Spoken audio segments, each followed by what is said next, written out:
The Fumble-Out-of-the-End-Zone Rule, the most punitive rule in sports. This is, without a doubt, the most hated and most punitive rule in the NFL. It is a rule that defies all logic and has cost numerous teams games in the most heartbreaking fashion. The rule states that if an offensive player fumbles the ball and it goes out of bounds through the opponent's end zone, it is a touchback. The defensive team is awarded possession of the ball at their own 20-yard line. This is the only situation in football where fumbling the ball out of bounds results in a turnover. If a player fumbles out of bounds anywhere else on the field, their team retains possession. But if that fumble happens to roll a few extra yards and cross the plane of the end zone, the offense is punished with a loss of possession and a massive loss of field position. The rule has been the subject of intense criticism for years, with many arguing that it is an overly harsh penalty that is not in the spirit of the game.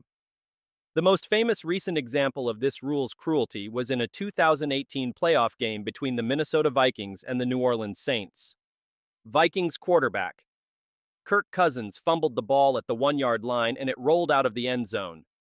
The Vikings, who were on the verge of scoring a game-tying touchdown, instead found themselves watching the Saints take over on offense. It is a rule that has been debated at the league level multiple times, but it has yet to be changed, leaving it as a ticking time bomb waiting to decide another important game. The fair catch, free kick, the unicorn of NFL plays. This is a rule so obscure that many NFL players and coaches don't even know it exists. It is a relic from the early days of football, a rule that is almost never used but has the potential to create a truly bizarre and memorable moment. The rule states that after a team makes a fair catch of a punt, they have the option to attempt a free kick on the next play. This is not a normal field goal attempt. There is no snap. The ball is simply placed on a tee at the spot of the fair catch, and the kicker attempts to kick it through the uprights. The defense must line up 10 yards away from the ball, and they are not allowed to rush the kicker. It is, in essence, a completely undefended field goal attempt. The rule is so rare that it has only been attempted a handful of times in the last 50 years. The most recent successful attempt was in December 2024, when the Los Angeles Chargers used it to kick a game-winning field goal as time expired. The rule is a throwback to a time when football was a much different game, a time when field position and special teams were even more important than they are today. It is a rule that is unlikely to ever become a major part of the game, but it remains in the rulebook, a hidden gem waiting for the perfect moment to be unearthed. The Palpably Unfair Act, the NFL's God mode. This is the most powerful and most mysterious rule in the NFL rulebook. It is a rule that gives the officials and the commissioner the power to do almost anything they want to rectify a situation that is so unfair and so outside the normal rules of the game that it requires an extraordinary remedy. The Palpably Unfair Act rule can be invoked when a player or team commits a flagrant and obviously illegal act that has a major impact on the game. The most famous example of this rule being used was in the 1954 Cotton Bowl, when an Alabama player who was not in the game came off the sideline to tackle a Rice player who was on his way to a touchdown. The officials, recognizing the blatantly unfair nature of the act, awarded the touchdown to Rice. The NFL rulebook gives the officials the power to award a score, award possession of the ball, or even suspend the game in the event of a palpably unfair act. The rule also gives the NFL commissioner the power to overturn a game result, order a game to be replayed, or even forfeit a game, although this power has never been used. The Palpably Unfair Act rule is the NFL's ultimate safety net, a rule that is designed to protect the integrity of the game from acts that are so egregious that they cannot be addressed by the normal rules. It is a rule that is rarely used, but its existence is a reminder that the NFL has the power to do whatever is necessary to ensure that the game is played fairly. The Tuck Rule, the rule that created a dynasty. This is a rule that no longer exists, but its impact on the history of the NFL is immeasurable. The Tuck Rule was a controversial rule that stated that if a quarterback's arm was moving forward when he lost control of the ball, it was an incomplete pass, not a fumble, even if the quarterback was in the process of tucking the ball back into his body. The rule was the subject of one of the most famous and most controversial plays in NFL history. In a 2001 playoff game between the New England Patriots and the Oakland Raiders, Patriots quarterback Tom Brady appeared to fumble the ball late in the fourth quarter, a play that would have sealed the victory for the Raiders. However, the officials reviewed the play and, citing the Tuck Rule, overturned the fumble and ruled it an incomplete pass. The Patriots went on to win the game in overtime, and then went on to win their first Super Bowl, the beginning of a dynasty that would last for 2 decades. The tuck rule was widely criticized, with many arguing that it was a poorly written and confusing rule that was not in the spirit of the game. The rule was finally eliminated in 2013, but its legacy lives on.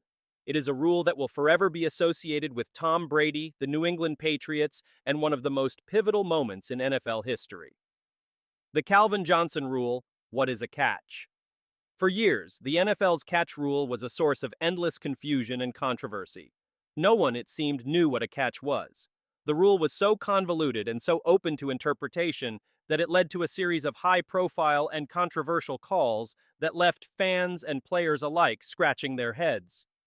The most famous of these was the Calvin Johnson rule, which stemmed from a 2010 play in which the Detroit Lions receiver appeared to catch a game-winning touchdown, only to have it overturned because he did not complete the process of the catch by maintaining control of the ball after he went to the ground.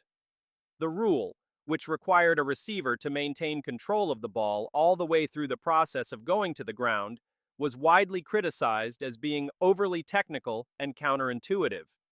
It led to a number of other controversial calls, including a Dez Bryant catch that was overturned in a 2014 playoff game.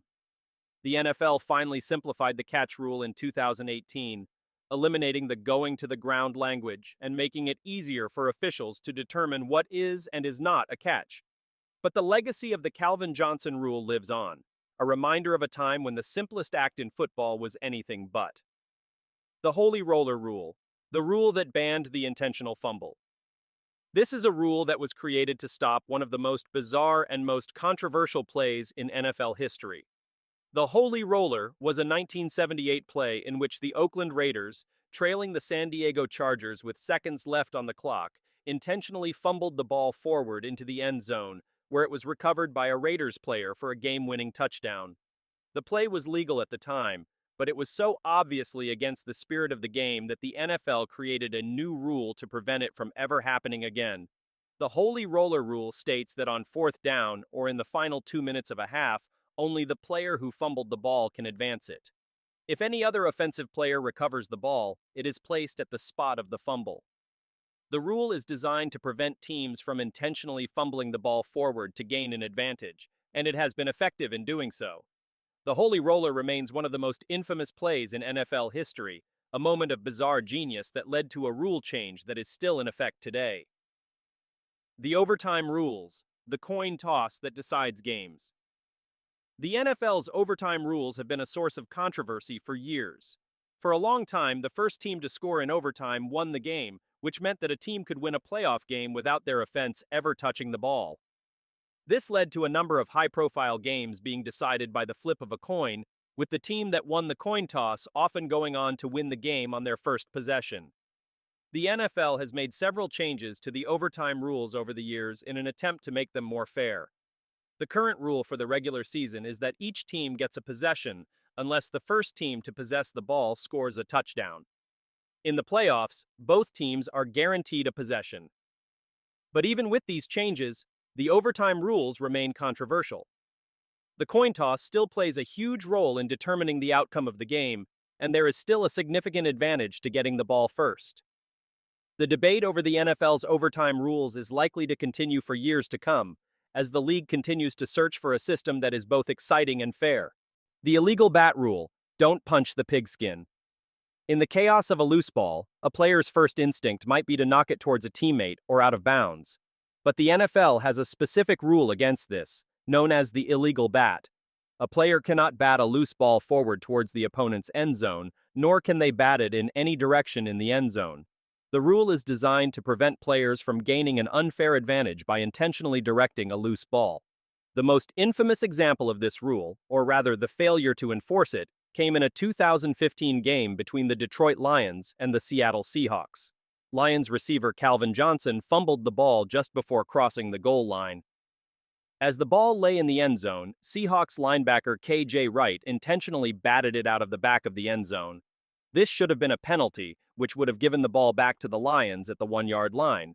Instead, the officials incorrectly ruled it a touchback, giving the ball to the Seahawks and costing the Lions a chance to win the game. The incident highlighted a little-known but important rule and served as a painful reminder for the Lions of the many bizarre ways they have lost games throughout their history. It's a simple rule in theory, but in the heat of the moment, it can be the difference between a win and a loss. The force-out rule, a ghost of catches past. For decades, the NFL had a rule that seems almost unbelievable today, the force-out rule. This rule stated that if a receiver caught a pass but was pushed out of bounds by a defender before he could get both feet down, the pass would be considered complete. The rule was based on the idea that a receiver should not be punished for being pushed out of bounds by a defender. However, the rule was incredibly subjective. It required officials to determine whether the receiver would have landed inbounds if he had not been pushed, a judgment call that was often impossible to make with any degree of certainty.